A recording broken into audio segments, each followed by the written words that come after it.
The night air over Blackthorn Ridge was cold and still, the kind of stillness that comes before something breaks. Alara Wren stood at the edge of the great stone courtyard, her wrists bound with rope soaked in wolfsbane, surrounded by hundreds of pack members who would not meet her eyes. She was 22 years old, a healer's assistant, quiet by nature, and until that morning, she had believed her life in Blackthorn Ridge was small but safe. She tended the sick. She grew herbs in the garden behind the healer's cottage. She had never wanted power, never asked for attention, and never once believed she would stand accused of a crime she did not commit. But here she was, kneeling on cold stone, waiting for the Alpha King to decide her fate. Cassian Vane stood above her on the raised platform, his expression carved from stone. He was the kind of leader wolves feared and respected in equal measure, a man who had taken the throne at 25 after his mother's murder, and had ruled ever since, with a wall built so high around his heart that even his closest advisors rarely saw past it. "Alara Wren," he said, his voice carrying across the courtyard without effort. "You stand accused of using forbidden magic against the royal bloodline. The evidence was presented to the council this morning." Alara lifted her chin. "I have never touched a spell in my life, my lord. I do not even know how such magic is performed." A ripple of murmurs passed through the crowd, but no one spoke in her defense. She searched the sea of faces for Beta Cade, the only person in the pack who had ever shown her real kindness, and found him standing near the platform, jaw tight, eyes down. He did not step forward, because standing beside Cassian, dressed in deep violet silk, was Lady Mirren, the woman set to become his betrothed. Her lips curved in the smallest, most satisfied smile, hidden from everyone but Alara. It was Mirren who had planted the cursed charm in Alara's herb satchel. It was Mirren who had whispered rumors into the ears of the council for weeks. Alara did not know the details, only the truth in her gut, that she was innocent, and no one in this courtyard cared enough to ask why. Cassian's gaze finally settled on her, cold and unreadable. "The council recommends exile, effective immediately." "Cassian," Alara started, forgetting formality in her panic. "You will address him as Alpha King," a guard snapped, yanking her upright. "My lord," she corrected herself, voice trembling now, though she hated that it did. "Please, I have served this pack since I was a child. I have healed your wolves through fever and injury. I have never once acted against you." For a moment, something flickered behind Cassian's eyes. Doubt, perhaps, but it vanished as quickly as it came, buried beneath years of learning that trust was a weakness that got people killed. His mother had trusted the wrong person once. He would not repeat her mistake. "The decision is made," he said. "Take her to the border." The crowd parted as two guards led her away, her bare feet cold against the stone path leading out of the pack's territory. Alara did not cry. She had learned long ago that tears solved nothing, and if this truly was her ending in Blackthorn Ridge, she would not give anyone the satisfaction of watching her break. The border of the territory was marked by an old iron fence half swallowed by ivy, beyond which lay the wild forest, unclaimed land, dangerous and unpredictable, where rogue wolves and worse things were said to wander. The guards stopped at the fence and untied her wrists. "Cross," one of them said, not unkindly. "It's done." Alara looked back once at the pack she had grown up in, at the mountains she had always called home, and stepped through the gate.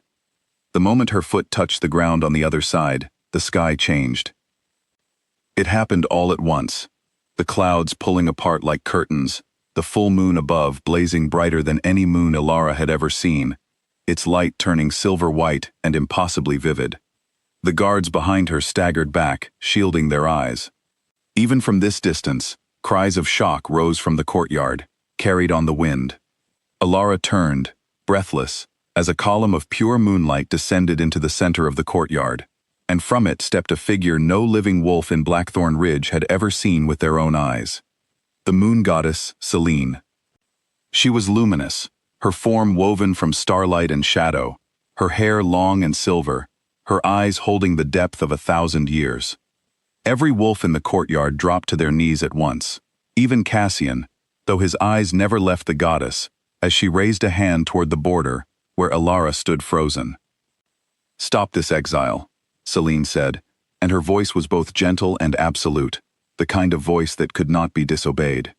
You have cast out the one soul in this pack who belongs to me most. Cassian rose slowly, disbelief written across his face. Goddess, forgive us. We did not know you would. You did not ask, Selene interrupted, not unkindly, but firm. You judged a woman on whispers and shadows, and never once looked for truth. She turned toward Alara, who stood frozen at the border, rope marks still visible on her wrists, moonlight pooling around her feet like water. Alara Wren, Selene said, and something in her tone softened, warmed, the way a mother's voice softens for a child. Come forward. Ilara's legs moved before her mind caught up, carrying her back through the iron gate and into the courtyard, every eye in Blackthorn Ridge watching her now, with a mixture of fear and awe. When you were born, Selene continued, addressing the entire pack now, I placed my mark upon your soul, hidden beneath your skin, invisible to anyone but myself, until the night you were needed most. That night is tonight. She reached out and touched 2 fingers to Ilara's collarbone.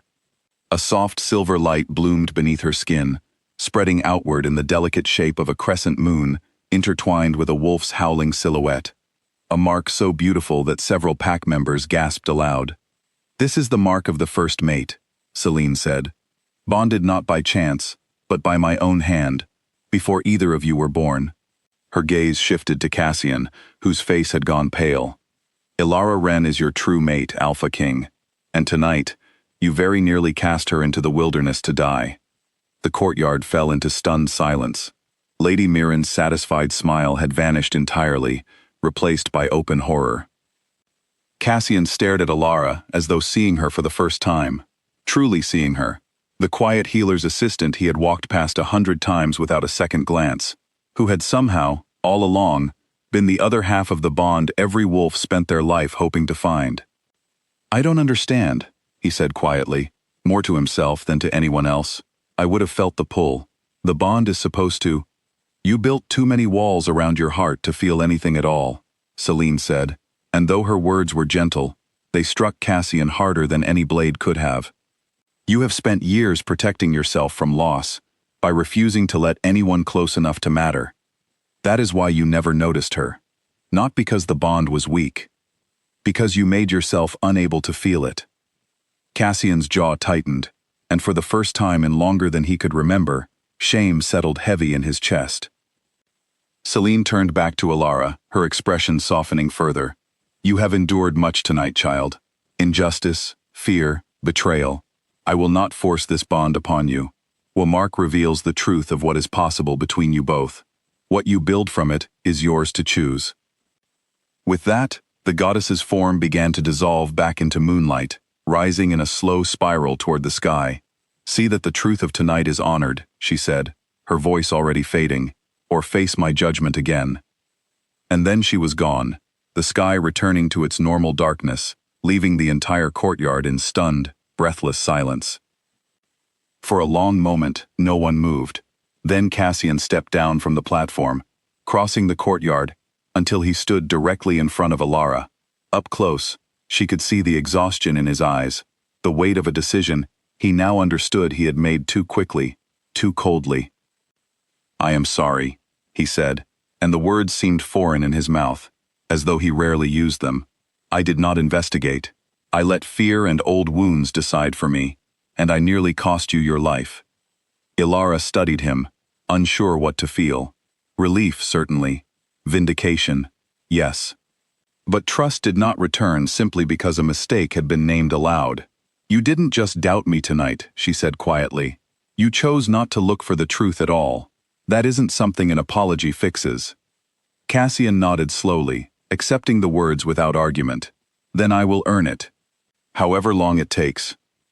Behind them, Beta Cade finally stepped forward, guilt written across his face. I should have spoken for you, he told Ilara. I knew something was wrong. I said nothing. You were afraid, Ilara said, without anger. I understand fear better than most. The following days brought change to Blackthorn Ridge swiftly and without mercy. Lady Mirren's role in the false accusation came to light within hours. Once the council, shaken by the goddess's appearance, finally investigated properly. The cursed charm was traced back to a merchant Mirren had paid in secret. Stripped of her betrothal and her standing among the nobles, she was banished from the territory before the week's end, the same fate she had tried to force upon an innocent woman. Cassian did not simply expect Alara's forgiveness to arrive, because the truth had been revealed. Instead, he set about proving, in small and steady ways, that the goddess's judgment of him had been fair, and that he intended to become someone worthy of the mate she had given him. He dismantled the council members who had voted for exile without question, replacing them with wolves known for fairness rather than blind loyalty. He visited the healer's cottage often, not as Alpha King, but simply to sit and listen while Alara worked, learning who she was beyond the crisis that had revealed her. At first, Alara kept her distance, unwilling to hand her trust to a man so easily. But Cassian's patience did not waver, and slowly, in quiet conversations and small honest moments, something began to shift between them. He told her, one evening in the garden, about his mother's death, the betrayal that had taught him to trust no one, the walls he had built as a boy and never known how to take down. "I didn't feel the bond," he admitted, "because I made sure I couldn't feel anything that might hurt me again. I'm sorry that cost you so much." Alara, moved despite herself, reached out and took his hand for the first time. "Then let's build something neither of us has to protect ourselves from." Weeks passed, and the pack watched as their Alpha King changed, not into someone soft or weak, but into a leader who listened before he judged, who valued truth over convenience. Alara, for her part, found herself trusting him a little more each day, watching him choose accountability again and again, until trust no longer felt like a risk but a certainty. Under the next full moon, the entire pack gathered once more in the same courtyard where Alara had once knelt bound and accused. This time, she stood beside Cassian freely, dressed in silver, the crescent moon mark glowing softly beneath her collarbone as the pack bore witness to their mating ceremony.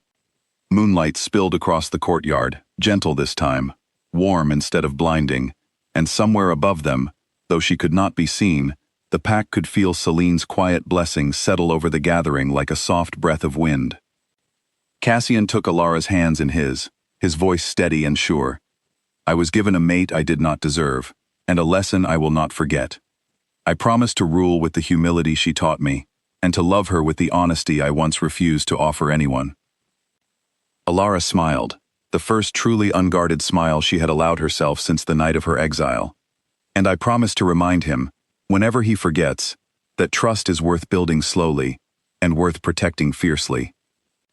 The pack erupted into cheers beneath the full moon, and Alara Wren, once cast out and left for dead at the border of the only home she had ever known, rose that night as Luna of Blackthorn Ridge, not because a goddess had chosen her, but because she had chosen, in the end, to give a flawed man the chance to become someone worthy of her. And as the years passed, the story of that night became legend throughout the territory, not simply the tale of a goddess's intervention, but a reminder to every wolf who heard it that judgment without truth is a dangerous thing, and that even the coldest hearts can learn to feel again, if given the courage to try.